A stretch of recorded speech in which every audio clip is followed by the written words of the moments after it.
Welcome to the Mitchell Center for Sustainability Solutions in our Sustainability Talk series. My name is David Hart. I'm the director of the Mitchell Center. It's great to have you with us. It's now my pleasure to introduce today's speaker, Jessica Scott. I was really fascinated when I had a chance to talk with her several times in the past, but also to kind of learn more about her background. Even when she was an undergraduate at Bucknell University, I moved here from Pennsylvania a while back, and so I know that wonderful institution. But she did her undergraduate degree in biology. I did too, but she was way more ambitious than I was. Even then, she was busy playing leadership roles at that university as an undergraduate, including helping develop the strategic plan for their new environmental center. Even then, it was very evident that she had a strong interest in climate change. She then did her master's degree in environmental management at the Yale School of Forestry and Environmental Studies. And again, playing a lot of leadership roles, including chairing a program focused on the environment, national security, and human rights, really about the broader challenge of sustainable development. She's done a lot of different things, but certainly one of the ones she did right before she came here for a number of years was leadership roles in state government in the state of New York, oversaw operations for 12 energy and environmental agencies and authorities in the state of New York, strong focus on climate and energy issues there. And we're very fortunate that she's now here in Maine, working in the Governor's Office of Policy Innovation in the Future. The title of her talk today is Equity and Environmental Justice, Opportunities for the State of Maine. Please join me in welcoming Jessica. David, that's very kind. Thank you. I'm going to go ahead and share my screen here, so bear with me while I just click a couple of buttons on my side. Thank you, and thanks, David. You really did your research there on that bio. It's been a long time since Bucknell. I'm really excited to join you this afternoon and join the slate of really excellent speakers that this series has hosted over the last semester and over the past years. I hope this presentation is interesting, or at the very least informative, for many of you. As David mentioned, my name is Jess, and I'm a senior climate advisor in GOPIF, the Governor's Office of Policy Innovation in the Future. I've been there for a little more than a year now, and I came to Maine, as David also noted, after 2.5 years in the Governor's Office in New York. And I'm going to talk today about some of the work that I've been supporting on equity and on environmental justice. And for me, this is some of the most important and fulfilling work that I've had the opportunity to support in my role to date. I believe that all Maine communities should have access and the ability to benefit from climate and environmental actions as we seek to build a more resilient and prosperous state. So I'm going to talk today about a few pieces of ongoing work that I've been involved in since joining the team here in Maine. I'll remind you about the work of the Climate Council and its equity subcommittee, and then talk about some ongoing conversations related to environmental and climate justice. And I'll conclude my talk today by sharing some climate programs which provide support directly to communities, including disadvantaged or under-resourced communities. And I hope that we'll have time for an open discussion at the end of my presentation. I'll also stop about halfway through my presentation to check in if you have questions. So feel free, as those occur to you, to put them into the chat or to save them all up for our breaks and for our conversation at the end of this presentation. So with that, I'm going to jump right in. And where I thought I'd start was by trying to get us collectively grounded in the definitions which guide our conversations about climate equity here in Maine. We can use many of these words differently, so I think it's helpful for us to have a shared language and a shared vocabulary as we proceed through the rest of today's presentation. And so to do that, I find it particularly helpful to break our approach to climate action into 3 parts. First, understanding vulnerability. Second, understanding frontline communities. And finally, understanding that intersection and opportunities for equitable and just climate action. This framework and the way of understanding these issues has been used by the Equity Subcommittee and in our subsequent processes. And many of you may be familiar with these terms, so I'm going to ask you just to bear with me as we work through these 3 slides pretty quickly. So starting with vulnerability at the community level, we realize that socially and demographically marginalized groups are often more exposed and more vulnerable to climate change. This is as true here in Maine as it is anywhere else. And this map, which many of you have seen, I'm sure, from the Maine Social Vulnerability Index, which was a collaborative piece of work done by Eileen Johnson at Bowdoin in partnership with the Nature Conservancy. This map ranks communities based on social and economic factors, including income, racial and ethnic categories, household composition and disability, and access to housing and transportation. And so communities in dark red on this map have greater representation of marginalized communities than nearly 2/3 of other communities in Maine. These are the communities that we expect to be most challenged to prepare for and recover from climate-related hazards. And across the state, I think it's important to understand that different people experience different types of vulnerability throughout their lives. Vulnerability is not constant, nor are specific hazards experienced the same way by people experiencing intersecting challenges. And so because of this, in the equity subcommittee and the subsequent work on equity and justice, we've tried to take a really inclusive approach to defining frontline and impacted communities. These communities in Maine may be low income or geographically isolated, without easy access to goods and services to respond to climate change. Frontline and impacted communities may be representatives of racial, indigenous, or tribal populations whom we know typically experience unemployment or poverty at twice the rate of white Mainers. We know that these Maine people join many Maine small business owners and workers, particularly in natural heritage industries like fishing and farming and forestry, as well as aging people, new Maine families, and unhoused people and experiencing the first and worst impacts of climate change. So bringing those two ideas together, we take this equitable and just approach to climate action, which seeks to increase climate resources and resiliency in these and other communities who are experiencing the first and worst impacts of climate change, whom are most vulnerable to climate change. Our approach to equity recognizes a difference between equality, equity, and justice that's demonstrated here in this graphic. And in short and equal, it recognizes that an equal distribution of climate resources is not sufficient. Rather, an equitable approach to climate action provides increased resources in those communities that experience marginalization, that experience other socioeconomic disadvantage, and that suffer those disproportionate impacts of climate change first. Equitable climate action has the goal of providing every Maine person the real distinct and specific support that they need to overcome historic barriers to inclusion, barriers to decision-making, or barriers to stability. And building on this idea of equity, a just approach to climate action goes one step further and provides climate benefits in ways that also address and help remove the root causes of inequality in the first place.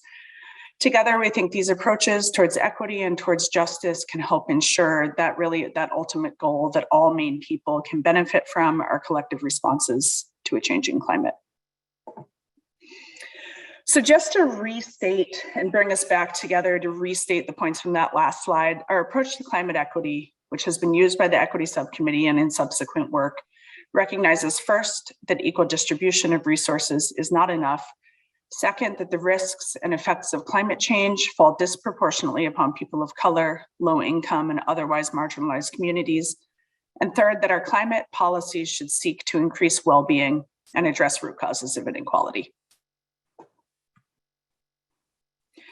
So with these definitions in mind, I wanted to just quickly remind us about the work of the Maine Climate Council for those who may not be familiar. I think most of this audience is familiar, but if you'll bear with me, I'll step back to 2019 when Governor Mills signed legislation establishing the Climate Council, which is a 39-member assembly charged with the creation of a climate plan. That climate plan was designed to achieve 4 goals. First, the plan needs to recommend ways to reduce Maine's greenhouse gas emissions. We have statutory goals to achieve reductions by 45% by 2030 and 80% by 2050. Second, the plan is designed to help Maine people and communities adapt and be more resilient to climate change. Third, the plan really should center opportunities to address equity through climate action, which we'll continue to talk about throughout the course of the rest of my presentation today. And finally, the plan is committed to supporting economic opportunities to help Maine's people and businesses grow in ways that are associated with climate change and climate action. So the Climate Council, in its work, established 7 sector-specific working groups and subcommittees to develop strategies to achieve those 4 goals. And on December 1st of 2020, the Climate Council released the state's first 4-year climate action plan, which is called Maine Won't Wait. The plan established these 8 strategies that you see here on the screen to reduce emissions and to increase resilience in Maine's communities by focusing on opportunities in clean transportation and clean buildings and jobs, by investing in community climate planning, in infrastructure, and in the conservation of natural and working lands and waters, and by really trying to engage all Maine people in co-creating our collective climate future.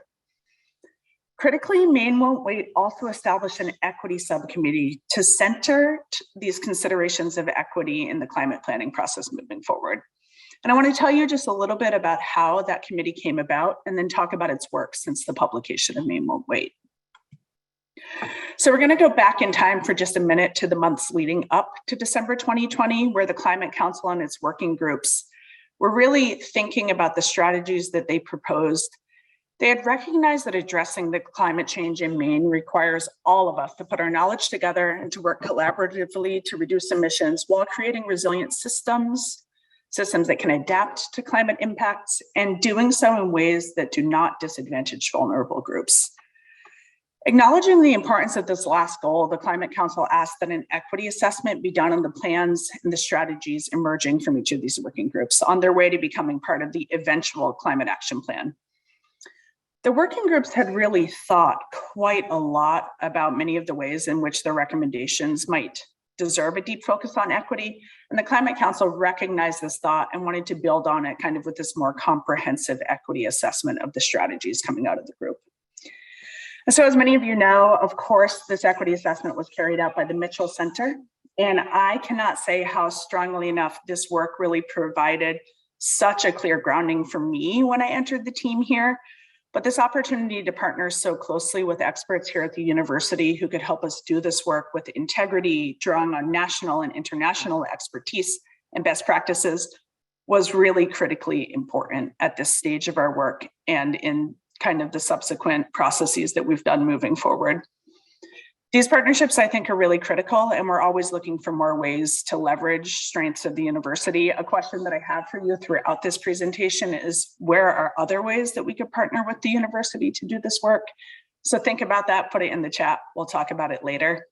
And related, but just a little bit off topic, I would be remiss not to remind you that a really exciting announcement came out last week about nearly $1 million in federal funding to establish the new Maine Climate Science and Information Change at the university, which will serve as this coordination hub to kind of share climate science research and to build relationships to support the implementation of Maine Won't Wait.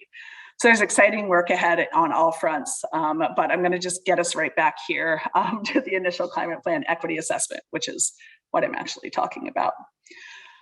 So you may be aware the Mitchell Center created an equity framework to consider each of the strategies coming out of the climate working groups, the climate plans working groups. And this framework that the Mitchell Center created had 3 components. The first component really asked about changes in wealth, health, and access experienced by the target population of a particular policy. So the working groups put forward recommendations.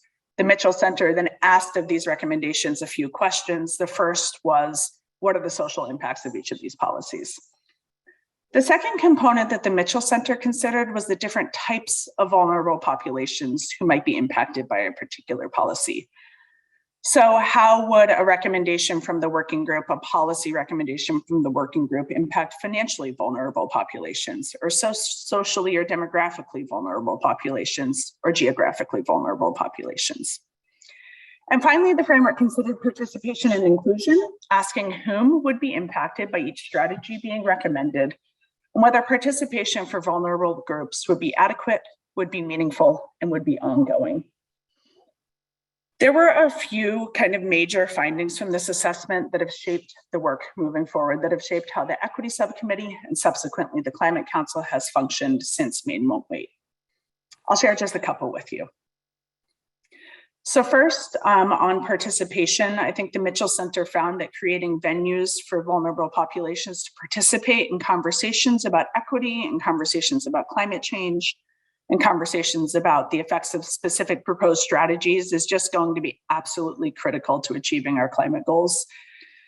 Giving different types of vulnerable citizens agency and political power to shape decisions based on what they consider to be the root causes of their inequality, their vulnerability, can help lead to equitable and just solutions. So that participation was an absolute key finding by the Mitchell Center in this assessment. Second, the assessment, this brings us kind of back into our timeline here. The assessment recommended that the Climate Council create an equity working group or an equity subcommittee. And given that Maine's climate action planning is iterative, that it happens every 4 years, and that there's kind of evolution of the plans, the assessment recognized that developing different mechanisms to center equity in Maine's ongoing climate work was really essential. And so following the recommendation of the Mitchell Center and the subsequent inclusion of that recommendation in Maine Won't Wait, the state went on to establish an equity subcommittee in parallel to those other 7 working groups that had already been functioning as part of the Climate Council. The equity subcommittee has 26 members, including representatives of really diverse Maine communities, of organizations, of industry, and of the legislature.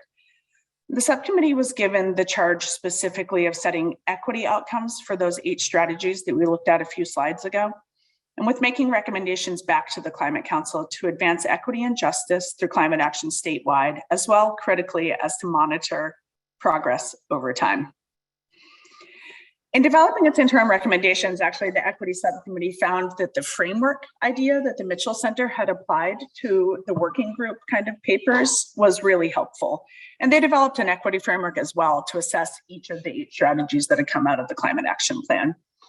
Their goal was to try to identify any gaps or any ways to ensure equitable climate outcomes associated with the strategies in Maine Won't Wait. And the framework included 9 questions, which I'm going to walk through now because I find it to be super helpful to refer back to these 9 questions when I'm thinking about any policy or any new program and its impact on different kind of priority populations. The equity subcommittee, when they were using this framework, they quite literally put it to use and queried each of the strategies in the climate action plan against each of these 9 questions. So what I thought I'd do is actually work through an example to give you a sense of how the framework works. And you may know that one of the recommendations from Maine Won't Wait was a goal of having 1 out of every 6 vehicles on the road be electric vehicles in 2030. In order to develop their recommendations to equitably implement this goal, the subcommittee went through these 9 questions. So they would ask first, whom are the most marginalized populations affected by this issue? And when they were thinking about marginalized populations affected by kind of availability of electric vehicles, they thought, okay, this could include non-drivers, people who don't drive, or drivers with lack of access to adequate, to affordable, or to reliable transportation. Both of those types of priority populations would be impacted by this climate goal. Second, the second question of the equity subcommittee's framework was, does the program, practice, or policy think about both short and long-term equitable outcomes? And so the equity subcommittee was thinking, okay, electric vehicles on the road, they definitely lead to kind of long-term decreased emissions, but what happens in the interim? Are there opportunities to address kind of other significant challenges related to transportation, like lack of access to transportation, particularly for older or non-driver populations? Third, the equity framework would ask, do we have the data that we need? Is there sufficient or adequate access to data from the state or from its partners to understand this issue? So the equity subcommittee asked about this transportation recommendation. Okay, do we know the number of electric vehicles on the road now as a baseline? Yes, we do. And do we know who they're owned by? Are they owned by people of different income backgrounds? What are the barriers that disadvantaged Maine people face when trying to buy a car? What are the barriers that non-drivers face when trying to access transportation? So really the equity subcommittee seek to understand the data that underlies this recommendation. Fourth, the equity subcommittee asked about public health. Has public health been fully considered by each recommendation? And again, they note, of course, electric vehicles definitely reduce pollution, but what happens kind of on the way towards that ultimate goal of 1 out of every 6 vehicles being EVs on the road? Are there opportunities to address other public health considerations related to transportation, like to decrease idling, or to increase opportunities for active transportation, such as biking or walking, which can have associated kind of public health co-benefits? Fifth, the Equity Subcommittee asks the implications of a recommendation on Maine's emissions accounting. And again, this is positive for an electric vehicle related recommendation, but the Equity Subcommittee went a step further. They say, okay, what are other opportunities that this recommendation might not include to decrease emissions? What are opportunities to, say, increase shared transportation, ridership on buses, and decrease that single occupancy vehicle related emissions? So a few more questions that the Equity Subcommittee would go through. They'd really ask about that decision-making, participation, and access. So there are barriers to any of those within a particular recommendation.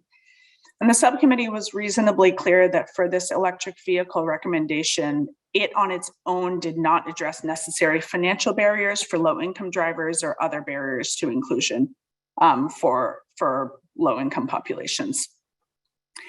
The seventh question, what cultural or mindset considerations are essential to the success of this recommendation, was really unique to the Equity Subcommittee's framework. This is one of the places where I learned the most from our Equity Subcommittee members, when they really talked about culture and belief and mindset and how that impacted our ability to achieve the climate goals laid out in the Climate Action Plan.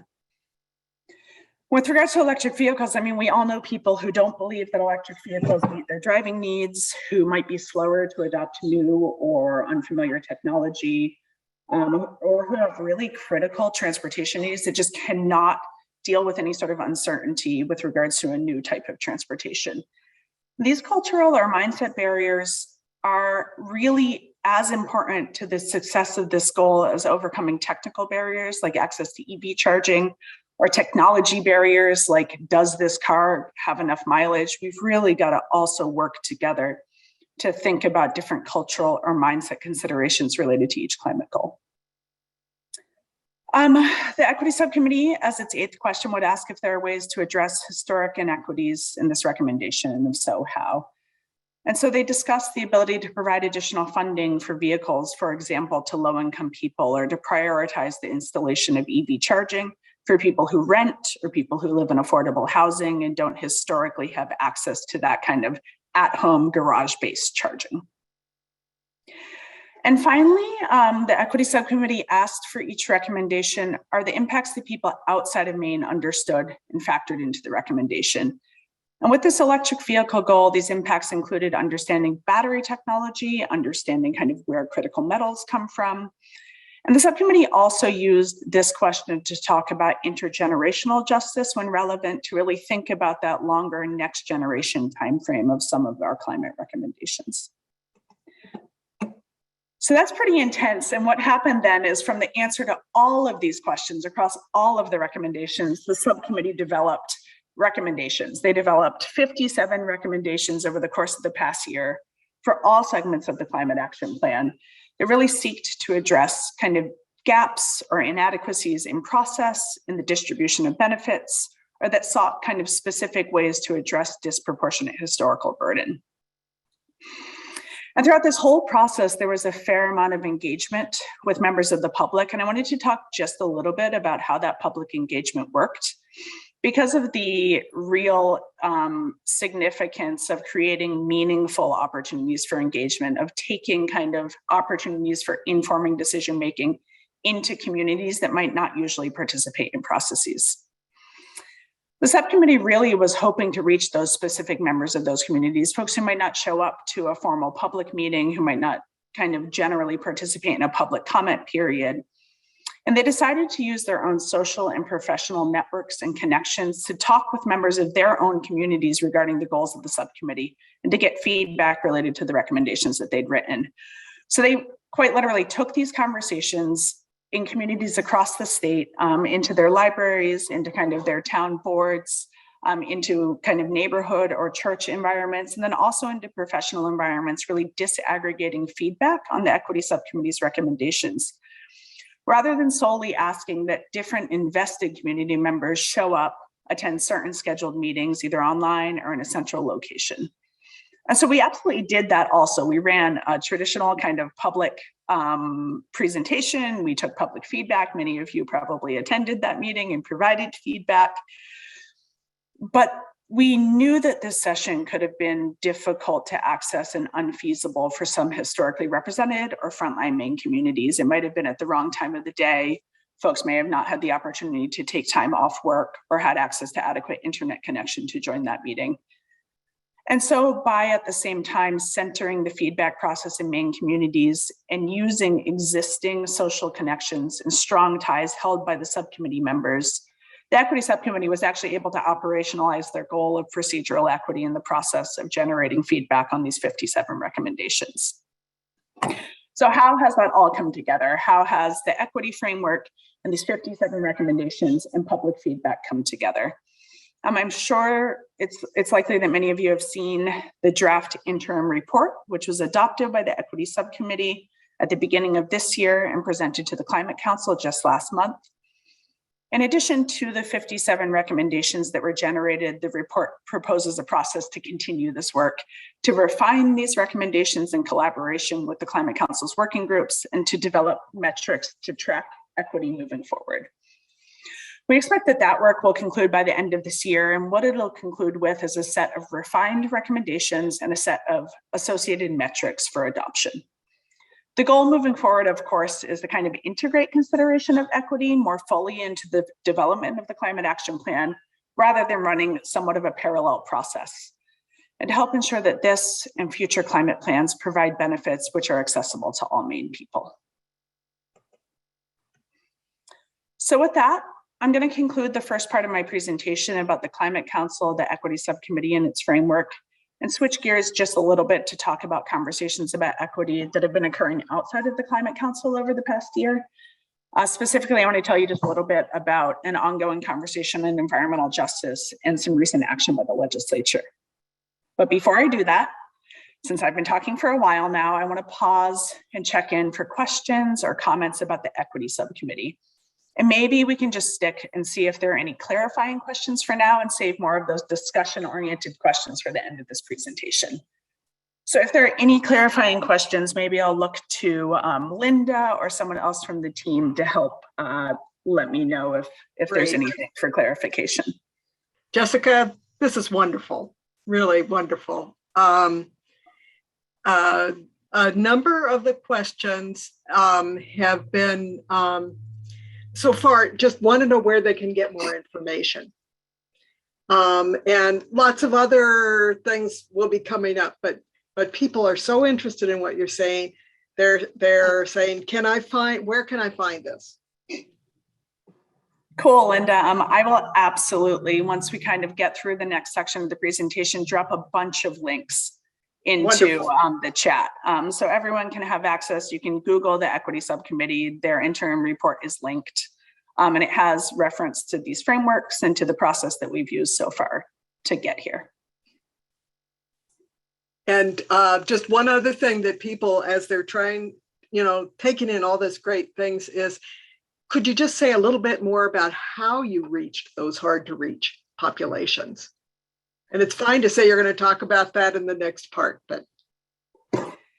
Thanks, Linda. That's great. You're right. I kind of, so what ended up happening is, the Equity Subcommittee members themselves are representative of diverse populations. They work with diverse, vulnerable populations, and they live geographically all across the state of Maine. And so those Equity Subcommittee members actually did the outreach for these recommendations. They reached out and talked to people who attend their library or people who are on their school board or folks with whom they have coffee or a knitting class, or took these presentations into other kind of sector specific conferences. We had a farmer who took this to a farmers conference. We have a transportation person who took this to a transportation conference. And really just disaggregated and used their own social networks to reach out about these recommendations. So that certainly reached quite a number of people that we just don't have the capacity as just the state alone as a single actor to reach. So we were pleased to be able to bring all that feedback from those disaggregated personal conversations back into the equity subcommittee process. Very helpful. Thank you. Sure. And there, again, we're going to have time for presentation, for conversation and additional questions. So save them up, put them in the chat. We'll circle back to them later. So I'm going to keep moving here and switch topics. So we're going to move over into a conversation that we've been having about environmental justice for the past couple of months. So stepping back again just a little bit in time, as many of you know, the legislature passed this bill last year, LD 1682, that directed GOPIF to develop recommendations to incorporate equity considerations into specific actions at the Department of Environmental Protection, or the DEP, and at the Maine Public Utilities Commission, or the PUC.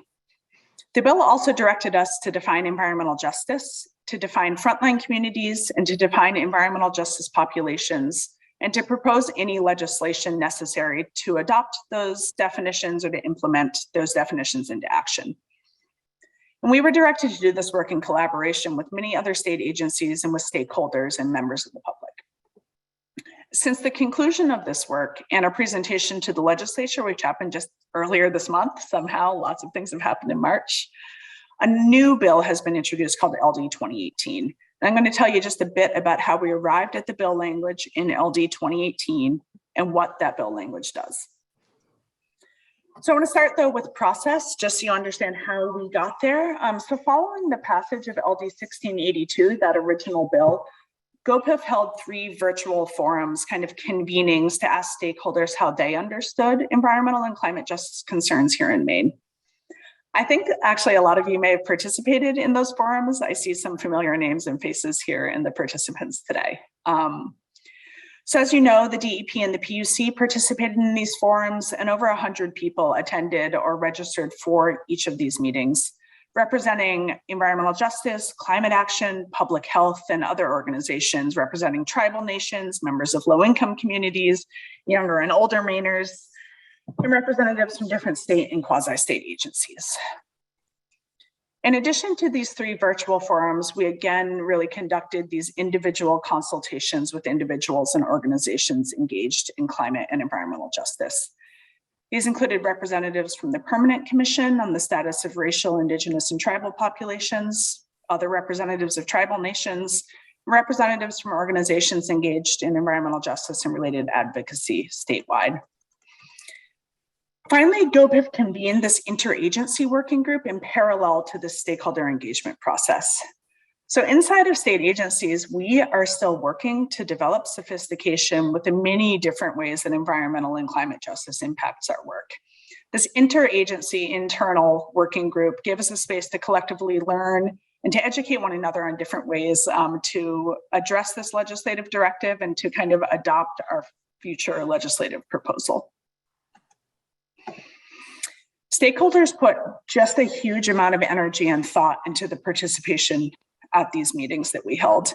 And these are just a few of the takeaways from our conversations. I encourage you to really read through the report that we submitted to the Environment and Natural Resources Committee of the legislature.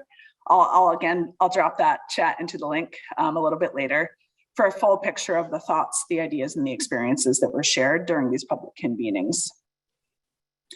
So one of the things that we heard quite clearly from stakeholders was feedback about the development, implementation, and enforcement of environmental laws, regulations, and policies, which is a key component of the environmental justice definition that we've proposed in this new legislative bill, LD 2018.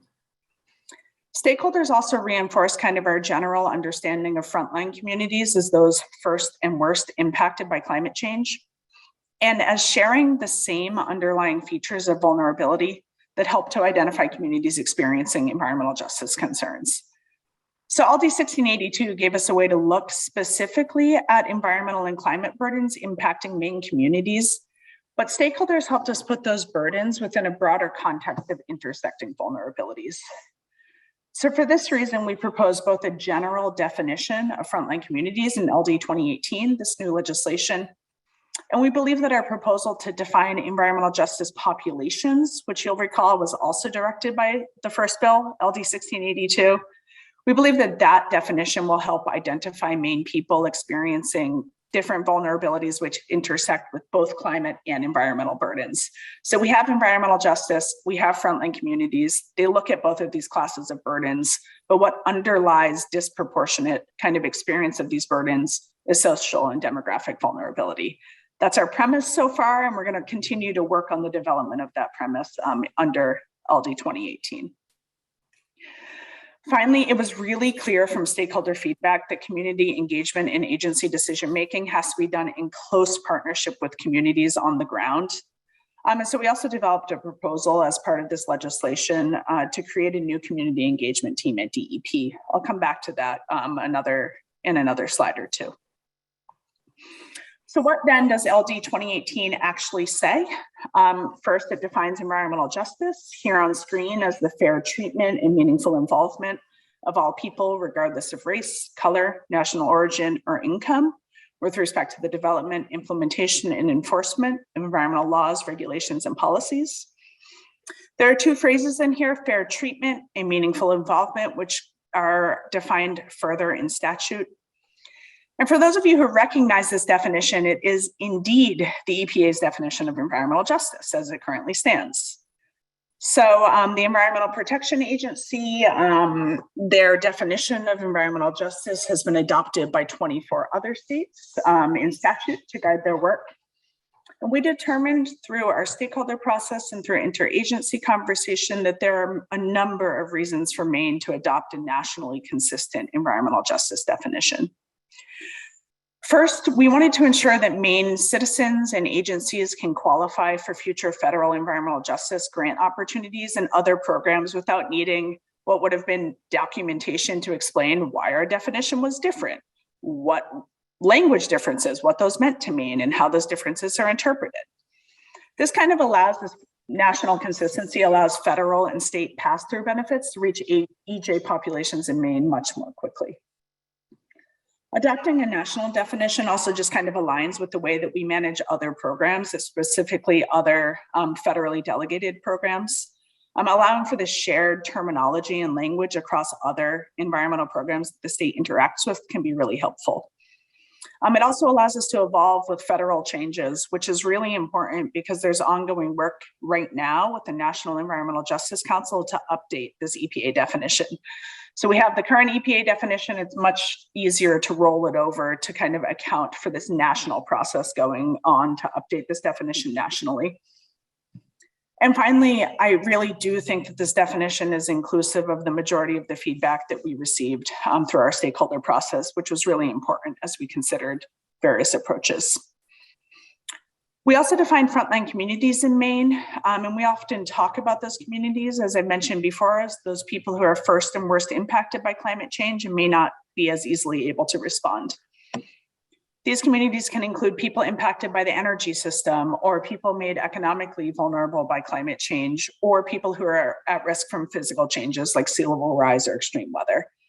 So the definition we proposed in LD 2018 is high enough level to account for many different types of climate impacts. The legislation goes on after these definitions to direct DEP to adopt these into their processes and procedures across all rulemaking, permitting, and hearings in order to provide opportunities for meaningful engagement. That direction to incorporate opportunities for meaningful engagement is also why DEP needs to create a new community engagement team. Unless you thought we forgot about the PUC, who had also been directed to respond to the original legislation, LD 2018 provides changes to their processes as well, specifically to their intervenor funding process. So when the PUC makes decisions, they're very much like a courtroom or a judicial process. You can really think about any court TV that you might watch, and that is pretty much how the PUC functions. There are lawyers, there are briefs, there are arguments. And it can be a somewhat challenging process for someone to participate in as a layperson. Though, of course, the PUC has mechanisms for public comment and for other ways to engage all Maine citizens. However, citizens and organizations can register as what are called interveners or formal participants in a process. And there's historically been a way to provide funding to certain intervening parties when they meet a few criterias. They need to show that they incur financial hardship through their participation, and their participation has to be contributing meaningfully to a particular PUC decision. But critically, this funding has historically only been made available after someone has already participated in an entire PUC process. And that can be pretty challenging for communities who are needing to hire kind of additional experts or additional guidance to be able to participate meaningfully.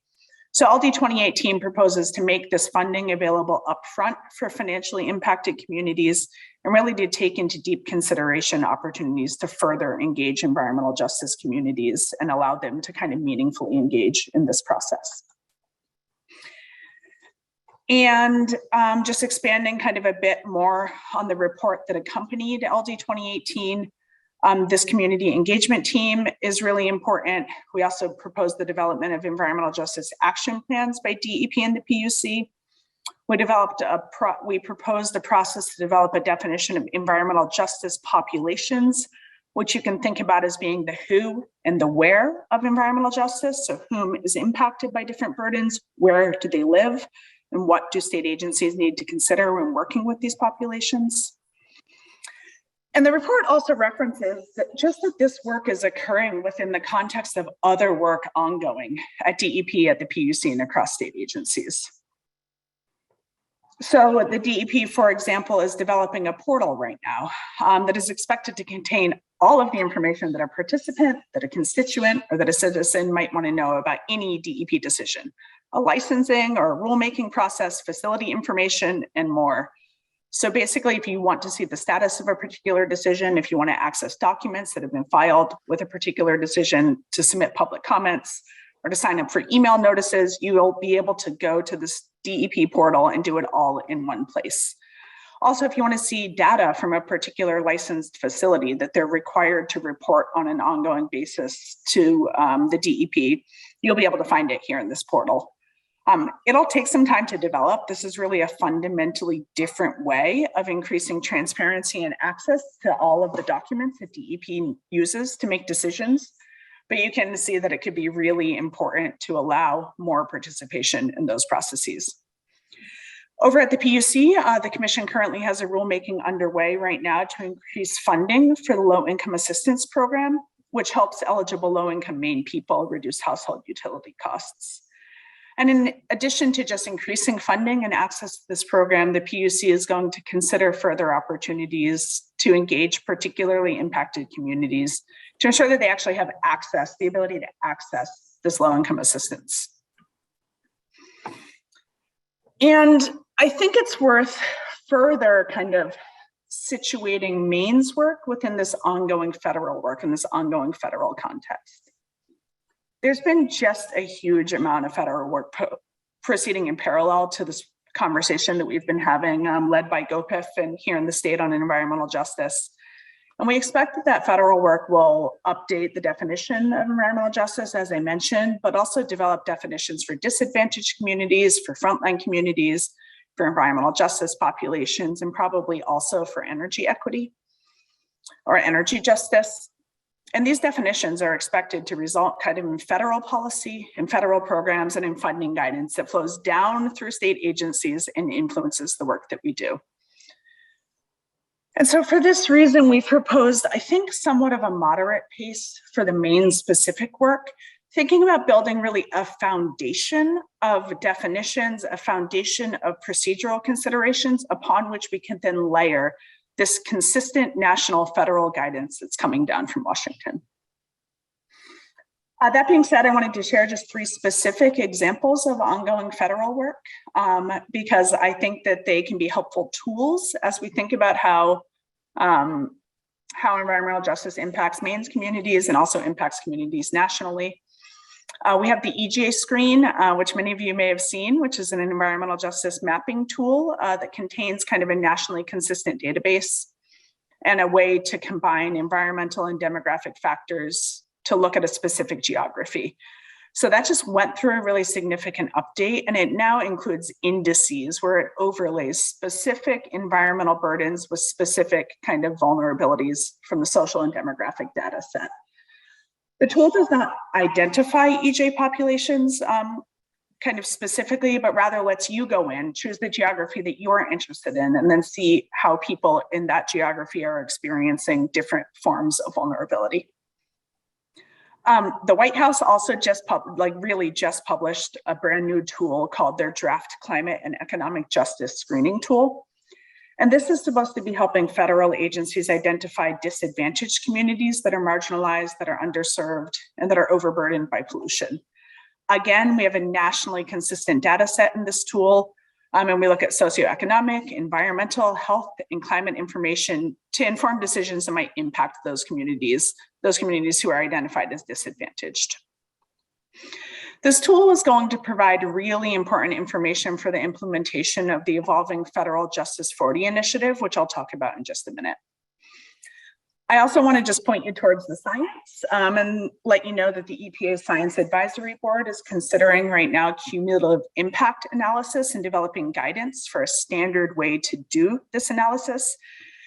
Basically, this analysis just provides a way to look at that intersection of pollution and social stressors, and it can be used to kind of more direct kind of the benefits of different programs to different communities who are experiencing more cumulative burdens from more different factors. And so that's really going to be, that's a very hard piece of analysis to do. It's hard to develop guidance at an agency by agency level. Is having this federal kind of board of national experts be informing that process is going to be very helpful for states.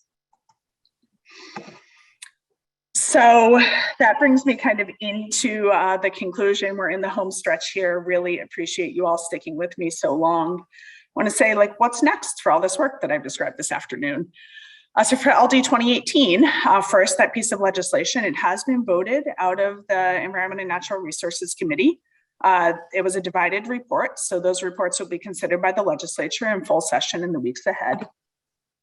For the equity subcommittee, we have a process underway to develop equity metrics, working with the working groups. Those metrics will help track implementation and provide equitable, kind of a way to look at equitable outcomes of our climate action plan. And at the federal level, we're paying close attention to Justice 40, this directive to invest 40% of benefits of certain types of climate and clean energy programs in disadvantaged communities, particularly because Justice 40 is impacting those billions of dollars of infrastructure funding that are flowing down to states through the Infrastructure and Jobs Act.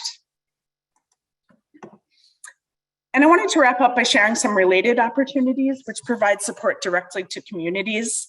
And my hope is that you can take the information about these programs directly back into your towns and your communities and help bring more people again to the climate table. This is really just a snapshot for those of you who haven't already signed up for the Maine Climate Council newsletter. We're always announcing new opportunities and helping you keep track of the various things that are coming. So I really would encourage you to sign up for that to keep up to date on new opportunities. So you may be as excited as I am about the Community Resilience Partnership, which provides grants and direct support to municipal and tribal governments to help reduce carbon emissions and to do other sorts of climate projects. Grants are available for communities to pursue climate opportunities and action, and also for regional service providers to help different groups of communities join the partnership. The first round of community grants is due tomorrow, but there's going to be another round kind of later this summer. And service providers also have another way to apply for grants to serve in that role. Those applications are due in mid-August. Second, we have the Infrastructure Adaptation Fund, which was a recommendation out of the Governor's Maine Jobs and Recovery Plan. That is a $20 million fund that will be administered by the Maine Department of Transportation. That will provide direct funding also to municipalities, to tribes, and to others for different stormwater, drinking water, or wastewater infrastructure projects that are affected by different climate hazards, such as flooding or extreme weather. Grant applications are expected to open next month, so you can keep an eye on this website to keep track of that. And additional funding and kind of technical assistance will be made available to those communities who are less well-resourced to apply for these grants. Third, though not a state program, I would be remiss if I didn't tell you about my new favorite thing, which is the EPA's Clean School Bus Program. Their first webinar is this upcoming Wednesday, and it's going to talk about different ways that school districts can access funding for clean school buses. We expect the first round of that funding will open up in late April and may cover up to 100% of school bus costs for disadvantaged and rural communities. Finally, I would encourage you all to visit this website, mainewon'twait.org. You can learn there about actions that individuals, that towns, and that businesses can take to support Maine's climate outcomes. With that, I will conclude my presentation. These are some questions that we can talk about together, but I'm really happy to talk about anything that would be most interesting to you.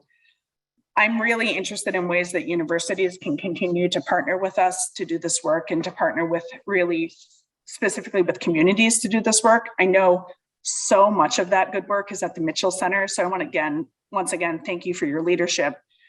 Thank you for the Road to Solutions project and the equity work that you've done. There's so much good work happening already that we're looking to build on together. I hope that this has been helpful and interesting, and I'll turn it back to Linda and others to facilitate any questions and discussion. Great. Thank you.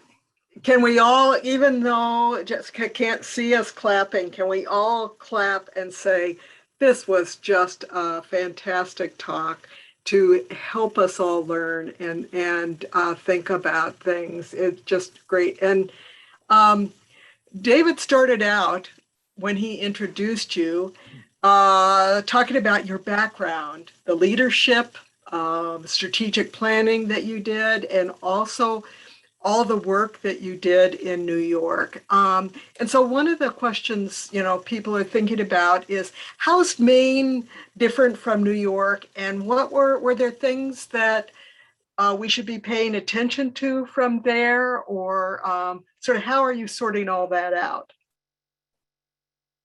Yeah, thanks, Linda. That's a great question.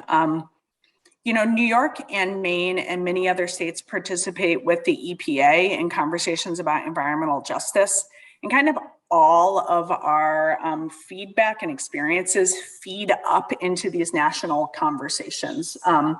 So New York is a much bigger state, and of course has New York City, which is a really different environment than I would say everywhere in Maine. And it has a really complex challenge to be negotiating the differences between urban and rural environments. I think in many instances, we have that same challenge here in Maine. And so Maine's been participating in focused kind of working groups via the EPA with other northern New England states who are really distinguished by that heavily rural environment. I think considerations related to equity and justice and environmental justice need to be contextualized within the state that you're living in. So while the language that I learned in New York was the same, the application of that language here, I think, has been informed through conversation with stakeholders and through state agencies and with experts who work on the ground here in Maine. So shared language, but I think we can have fundamentally different approaches that are more appropriately contextualized in Maine. Great, thank you. And what's been a surprise for you now that you're here?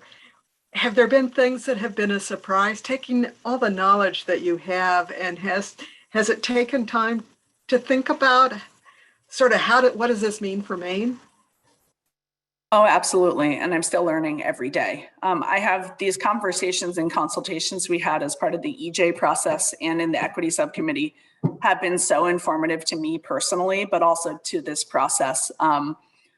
I think you see that informing even our broad approach to disadvantaged and vulnerable communities. That's considering really a broad swath of Maine people who can experience different sorts of vulnerabilities.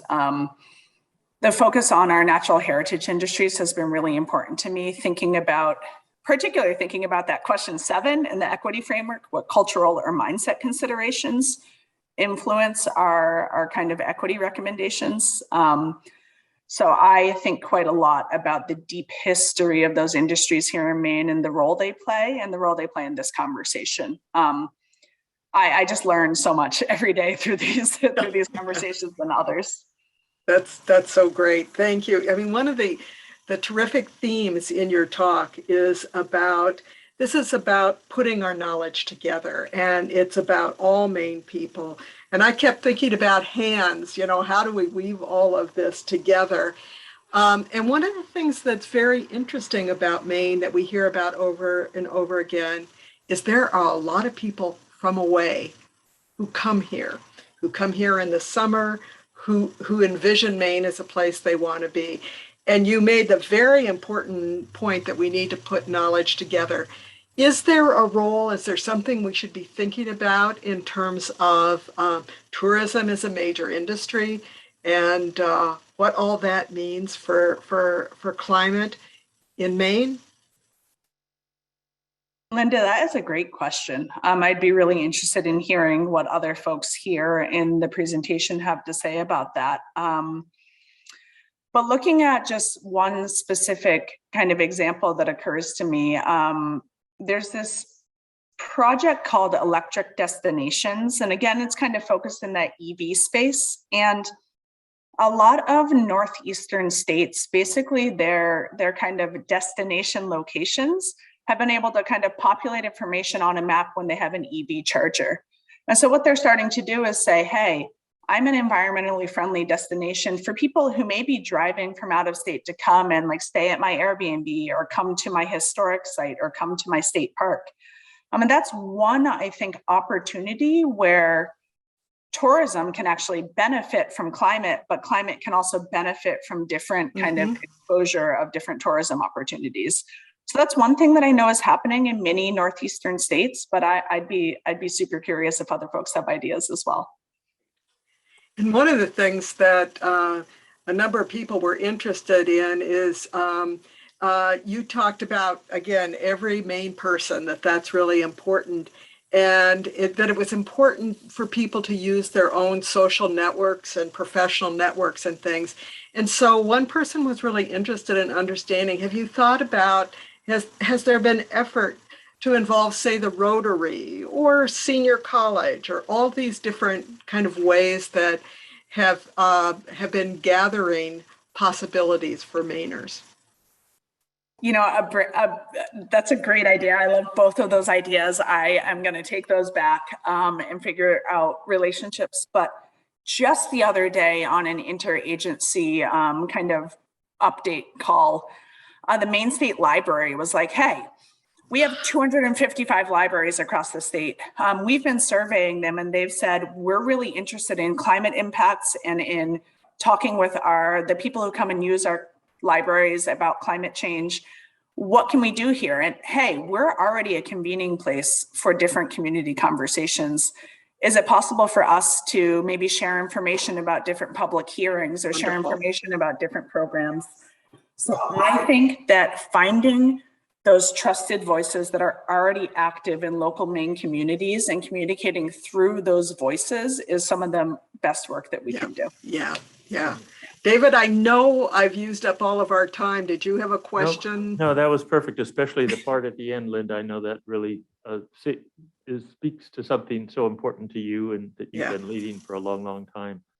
But you're right, we are at time. And Jess, I look forward, wrote down a lot of things that I want to follow up with you about, but I won't try and do it right now. So let me just take this opportunity to thank you again for a wonderful talk and for great leadership. It's wonderful to have you here in Maine. Thanks, David. You're really kind. And thank you to the Mitchell Center for all the work that you do. You bet. We look forward to working with you. See you soon.